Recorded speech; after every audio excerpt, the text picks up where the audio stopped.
Hi hello friends. Daily idli, dosa, chapati, puri, பொங்கல்னு சாப்பிட்டு ரொம்ப போர் அடிச்சிருச்சா? இந்த டிஃபனை செஞ்சு சாப்பிட்டு பாருங்கள். அவல் கொழுக்கட்டை வெஜிடபிளோடு சேர்த்து செம்ம டேஸ்டியாக இருக்கும், அல்டிமேட்டாக இருக்கும். வாங்க, இதில் 2 சீக்ரெட் இருக்குது. என்னன்னு பார்த்தீங்கன்னா, இதை ஃபஸ்ட்டில் நம்ம நல்லா அலசிட்டு தேங்காய் பால் ஊற்றி ஊற போட்டுக்கணும். ஊற வச்சுட்டு அதோட ரவையும் ஒரு பிடிச்ச போட்டு நல்லா ஊற வச்சுட்டு அதுக்கப்புறம் பார்த்திங்கன்னா எண்ணெய் ஊற்றி எண்ணெயிலே தேங்காய் எண்ணெய் ஊற்றிக்கோங்க. சைலண்ட்டாக இருமா.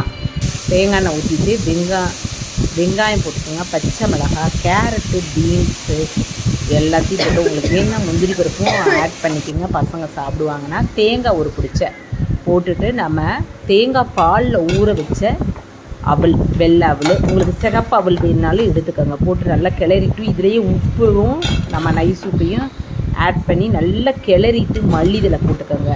மல்லிதழை போட்டுட்டு அதுக்கு மேலே நல்லா ஒரு 2-3 ஸ்பூன் நெய் விட்டுக்குங்க. குழந்தைங்க நல்லா ஸ்கிப் பண்ணாமல் அதை சாப்பிடுவாங்க.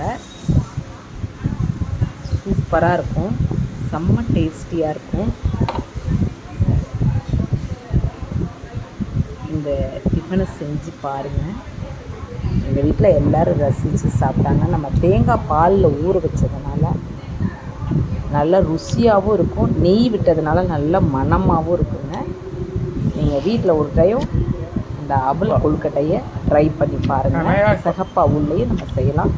சிறுதானியத்தில் அவல் வெரைட்டியாக நமக்கு வந்திருக்கு, எல்லா அவலும் வந்திருக்கு. செஞ்சு பாருங்கள். தேங்க்யூ.